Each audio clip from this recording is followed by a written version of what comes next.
Next നമ്മൾ പഠിക്കുന്നത് PHP include and require ആണ്. PHP ഇൻക്ലൂഡ് ആൻഡ് റിക്വയർ ഉപയോഗിച്ച് നമുക്ക് ഒരു HTML ഫയലിന് അതുപോലെ തന്നെ ഒരു PHP ഫയലിൽ നമ്മുടെ മറ്റൊരു PHP ഫയലിൽ നമുക്ക് ഇൻക്ലൂഡ് ചെയ്യാൻ സാധിക്കും, ആഡ് ചെയ്യാൻ സാധിക്കും. സോ ഇതെങ്ങനെ നമുക്ക് ചെയ്യാമെന്ന് നോക്കാം. സോ ഇപ്പോൾ എൻ്റെ അടുത്തുള്ളത് index.php എന്ന് പറയുന്ന ഈ ഒരു ഫയലാണ്. അതിൽ നമ്മൾ this is the main page എന്ന് പറയുന്ന ഒരു ഹെഡിങ് കൊടുത്തിട്ടുണ്ട്, H2 ഹെഡിങ് കൊടുത്തിട്ടുണ്ട്. സോ ഇതിൽ നമ്മൾ ഇനി ചെയ്യാൻ പോകുന്നത് നമ്മളൊരു HTML ഫയൽ ഹെഡർ ക്രിയേറ്റ് ചെയ്യുന്നു, അതുപോലെ മുകളിൽ കൊടുക്കുന്നു. അതുപോലെ ഒരു PHP ഫയൽ ഉപയോഗിച്ച് ഒരു ഫൂട്ടർ ക്രിയേറ്റ് ചെയ്യുന്നത് നമ്മൾ താഴെ കൊടുക്കുന്നു. സോ നമുക്ക് ഇവിടെ വന്നതിന് ശേഷം ആദ്യമായി ഒരു ഫയൽ ക്രിയേറ്റ് ചെയ്യാം. സോ ഞാനിവിടെ header.html എന്ന് പറയുന്നൊരു ഫയൽ ക്രിയേറ്റ് ചെയ്യുന്നു. സോ ഇതിൽ ഞാൻ ഒരു div element ക്രിയേറ്റ് ചെയ്യുന്നു. div elementനുള്ളിൽ ഞാനൊരു h1 element ക്രിയേറ്റ് ചെയ്യുന്നു. സോ ഞാൻ ദിസ് ഈസ് ഹെഡിങ് എന്ന് കൊടുക്കുന്നു. സോ div elementന് ഞാനൊരു ചെറിയൊരു സ്റ്റൈൽ കൂടി കൊടുക്കുന്നു. ബാക്ക്ഗ്രൗണ്ട് കളർ നമ്മൾ യെല്ലോ കൊടുക്കുന്നു. സോ ഈ ഒരു header.html നമ്മൾ ഓപ്പൺ ചെയ്ത് കഴിഞ്ഞാൽ, നമ്മൾ നമ്മുടെ ബ്രൗസറിൽ ഓപ്പൺ ചെയ്ത് കഴിഞ്ഞാൽ സോ ഇതുപോലെയായിരിക്കും ദിസ് ഈസ് ഹെഡിങ് എന്ന് പറയുന്നത്, ഇതുപോലെ നമുക്ക് ലഭിക്കും. സോ ഇതാണ് നമ്മുടെ മെയിൻ ഫയൽ, ഇത് നമ്മുടെ ഹെഡർ ഫയൽ, header.html ഫയൽ. അതുപോലെ നമുക്ക് മറ്റൊരു PHP ഫയൽ കൂടി ആഡ് ചെയ്യാം. സോ ഞാൻ footer.php. സോ നമ്മൾ PHP ടാഗ് ഓപ്പൺ ചെയ്യുന്നു. സോ നമ്മൾ PHP കോഡ് മാത്രമാണ് PHP ഫയലിൽ എഴുതുന്നതെങ്കിൽ നമുക്കിതുപോലെ ജസ്റ്റ് PHP ഓപ്പൺ ചെയ്താൽ മതി.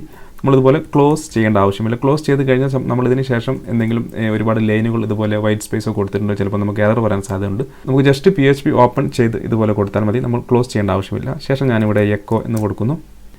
ശേഷം ഒരു പാരഗ്രാഫ് പ്രിൻറ്റ് ചെയ്യുന്നു. ദിസ് ഈസ് ഫൂട്ടർ എന്ന് പറയുന്നൊരു ചെറിയൊരു ഡിസ്ക്രിപ്ഷൻ കൊടുക്കുന്നു. സോ ഈ ഫയൽ നമ്മൾ ഓപ്പൺ ചെയ്ത് കഴിഞ്ഞാൽ footer.html footer.php ഇതുപോലെ ദിസ് ഈസ് ഫൂട്ടർ എന്നതുപോലെ ലഭിക്കും. സോ ഈ ഒരു ഫയലാണ് നമ്മൾ ഈ ഒരു മെയിൻ പേജ് എന്ന് പറയുന്ന ഫയലിന് മുകളിൽ ഹെഡർ കൊടുക്കുന്നു, താഴെ ഫൂട്ടർ കൊടുക്കും. സോ ഇത് നമ്മൾ ഇൻക്ലൂഡ് അല്ലെങ്കിൽ റിക്വയർ ഉപയോഗിച്ചാണ് ചെയ്യാൻ പോകുന്നത്. സോ ഞാനിവിടെ index.phpയിൽ വരുന്നു. സോ നമ്മൾ ഈ H2ന് മുകളിലായിട്ട് ഞാൻ PHP ടാഗ് ഓപ്പൺ ചെയ്യുന്നു, അതുപോലെ ക്ലോസ് ചെയ്യുന്നു. ഇതിനുള്ളിൽ ഞാൻ ഇൻക്ലൂഡ് ഒരു സിംഗിൾ കോട്ടിനുള്ളിൽ നമ്മുടെ header.html എന്ന് കൊടുക്കുന്നു.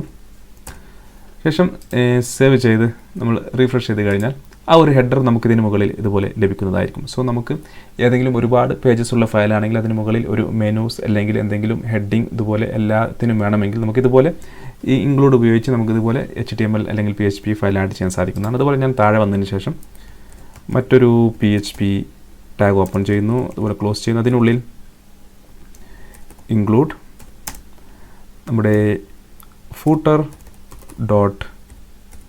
എന്ന് പറയുന്ന ഫയൽ നെയിം കൊടുക്കുന്നു. ശേഷം സേവ് ചെയ്ത് റീഫ്രഷ് ചെയ്ത് കഴിഞ്ഞാൽ നമുക്ക് ദിസ് ഈസ് ഫൂട്ടർ എന്ന് പറയുന്നത് താഴെ ലഭിക്കുന്നു. സോ ഞാൻ ഫൂട്ടർ 2 തവണ കൊടുത്തു കഴിഞ്ഞാൽ എനിക്കത് 2 തവണ ലഭിക്കുന്നു. സോ നമ്മൾ ഇതൊരു ചെറിയൊരു കണ്ടെയ്നർ പോലെയാണ് ക്രിയേറ്റ് ചെയ്തത്. നമുക്ക് എവിടെയാണ് വേണ്ടത് അവിടെ കൊടുത്തു കഴിഞ്ഞാൽ അത് നമുക്ക് ലഭിക്കുന്നതായിരിക്കും. സോ ഇതേ സംഭവം നമുക്ക് റിക്വയർ എന്ന് പറയുന്ന കമാൻഡ് ഉപയോഗിച്ചും ചെയ്യാവുന്നതാണ്. സോ ഞാൻ റിക്വയർ എന്ന് കൊടുക്കുന്നു.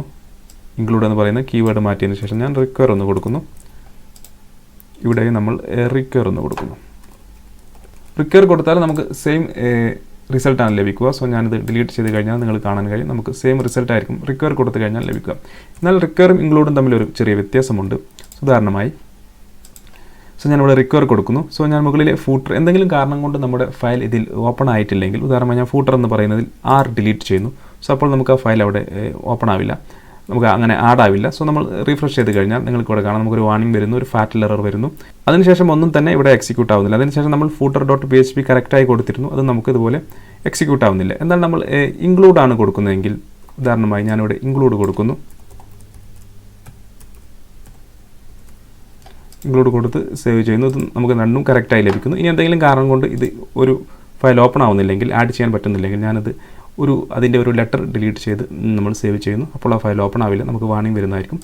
സോ വാർണിംഗ് വന്നു കഴിഞ്ഞാൽ നമുക്ക് ഈ ഇൻക്ലൂഡ് ആണ് കൊടുക്കുന്നതിൽ നമുക്ക് വാർണിംഗ് വരും. അതിനുശേഷം അതിന് താഴെ കൊടുത്തിട്ടുള്ള എല്ലാ കോഡും ഇതുപോലെ എക്സിക്യൂട്ട് ആവുന്നതായിരിക്കും. സോ നമുക്കിവിടെ കാണാൻ ഇതുപോലെ എക്സിക്യൂട്ട് ആവുന്നതായിരിക്കും. നമുക്കിവിടെ ദിസ് ഈസ് ഫൂട്ടർ എന്നിവിടെ കാണാൻ കഴിയും. നമ്മൾ റിക്വയർ ആണ് കൊടുക്കുന്നതെങ്കിൽ നമുക്കൊരു വാർണിംഗ് മെസ്സേജും അതുപോലെ തന്നെ ഒരു ഫാറ്റൽ എറർ മെസ്സേജും വരുന്നു. അതിനുശേഷം ഉള്ള എല്ലാ കോഡും, അതിനുശേഷം നമ്മൾ കൊടുക്കുന്ന ഒരു കോഡും എക്സിക്യൂട്ട് ആവുന്നതല്ല. സോ നമ്മൾ ഇൻക്ലൂഡ് ആണ് കൊടുക്കുന്നതെങ്കിൽ നമുക്ക് എറർ വരുന്ന ആ വാണിംഗ് വരുന്ന ഭാഗം മാത്രം നമുക്കൊരു ഇതുപോലെ വാണിംഗ് തരുന്നു. അതിന് ശേഷമുള്ള എല്ലാ കോഡും എക്സിക്യൂട്ട് ആവുന്നതായിരിക്കും. അതാണ് ഇൻക്ലൂഡും റിക്വയറും തമ്മിലുള്ള വ്യത്യാസം.